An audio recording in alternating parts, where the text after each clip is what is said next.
Assalamualaikum warahmatullahi wabarakatuh. Selamat pagi, salam sejahtera bagi kita semua.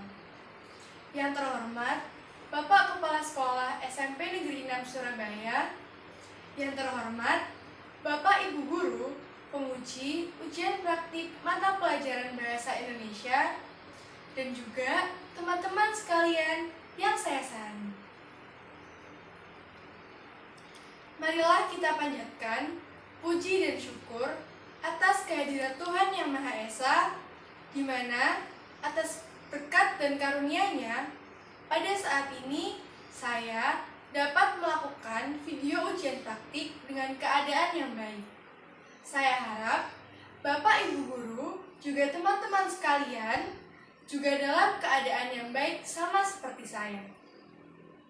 Pada kesempatan kali ini, izinkan saya untuk berpidato singkat mengenai berprestasi dalam masa pandemi.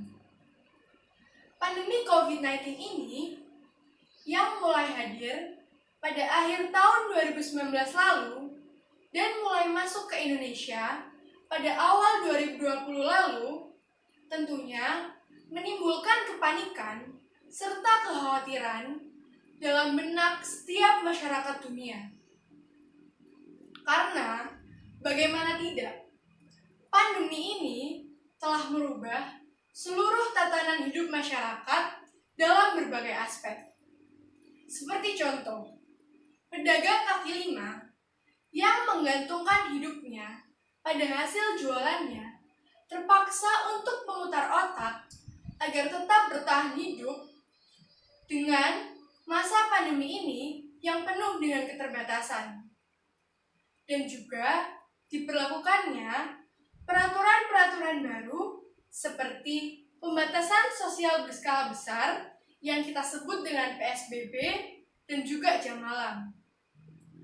Tak hanya mempengaruhi dalam aspek ekonomi saja, pandemi ini telah merubah tatanan aspek pendidikan. Dalam dunia pendidikan, wabah COVID-19 ini telah mengubah sistem pembelajaran yang awalnya dilakukan dalam sekolah secara tatap muka, saat ini harus dilakukan secara pembelajaran jarak jauh di rumah masing-masing.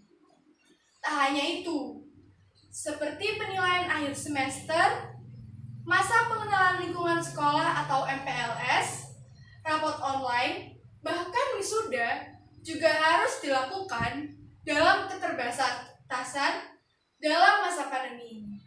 Semuanya dilakukan demi memutus mata rantai penyebaran virus COVID-19 ini dan memaksa kita sebagai siswa untuk beradaptasi dan terus berprestasi dalam interaksi yang kian dibatasi.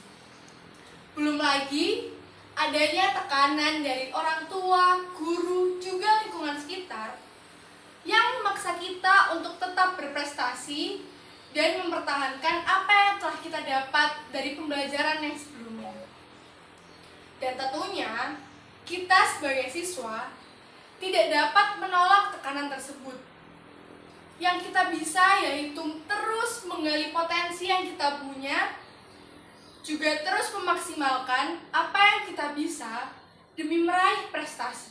Menurut Muhyiddin Syah, pada tahun 2006, terdapat 3 faktor yang mempengaruhi prestasi siswa dalam pembelajaran. Yang pertama, yaitu faktor internal. Faktor internal merupakan faktor yang datangnya dari diri kita sendiri.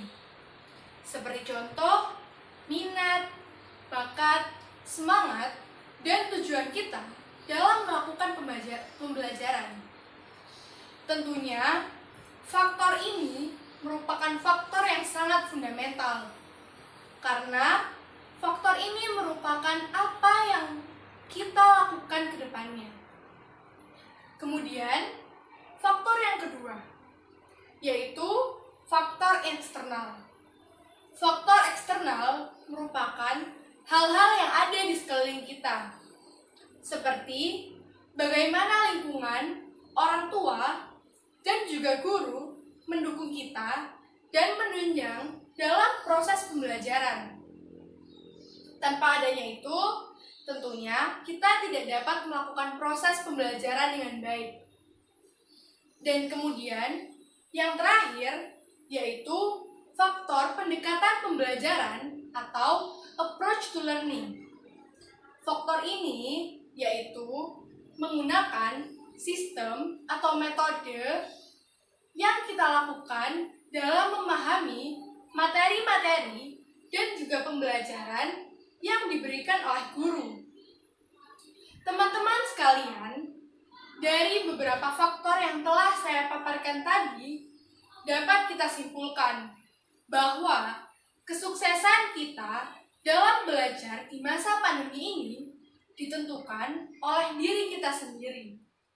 Bahwa diri kita sendirilah kunci kesuksesan yang akan kita raih nanti. Oleh karena itu, kita harus memiliki semangat 45 untuk tetap meraih prestasi dan menggali potensi yang kita punya selama pembelajaran dalam masa pandemi ini. Karena sekali kita punya tekad yang kuat dan percaya bahwa kita bisa, pandemi merupakan masalah yang tidak berarti. Demikian yang dapat saya sampaikan. Saya harap semoga teman-teman sekalian dapat terus memiliki semangat, juga tak pernah berhenti untuk menggali potensi dan tetap berprestasi dalam masa pandemi ini. Karena kita adalah pembelajar sejati yang tak akan pernah berhenti. Sekian dari saya. Apabila terdapat salah kata, saya memohon maaf yang sebesar-besarnya. Sekian dari saya. Wassalamualaikum warahmatullahi wabarakatuh.